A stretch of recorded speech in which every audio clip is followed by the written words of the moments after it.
अरे बाबा, आज देशावर जे संकट आलंय ते संकट मोदीने आणलं नाही. ते संकट जागतिक आहे, जगाच्या पातळीवरचं संकट आहे. आणि म्हणून मोदींनी सांगितलं, मला माझा देश वाचवायचा आहे, मला देशातल्या जनतेला सुरक्षित ठेवायचा आहे. आणि हे ठेवायचं असेल तर फक्त 1 वर्ष सोनं खरेदी करू नका, मला देशाला वाचवायचंय, तुम्ही माझ्या साथीला या. पण काय काय लोक जणू त्यांना सोन्यानंच घडवलं या. त्यांचा जन्म सोन्याच्या ठिकाण झाला या. ते म्हणले आता सोनं घेऊ नका, उद्या म्हणशीला खाऊ नका, परवा म्हणशीला कपडे घालू नका.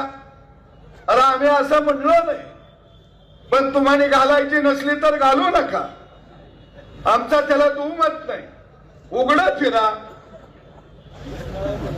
काय म्हटले, पेट्रोल डिझेल वापरायचं नाही, काय घोड्यावर बसून निघाले. अरे तुम्ही घोड्यावर बसा, गाढवावर बसा, टुकरावर बसा, पण पहिल्यांदा देश वाचवा ही भूमिका मोदी साहेबांनी घेतलेली आहे. देश वाचवा.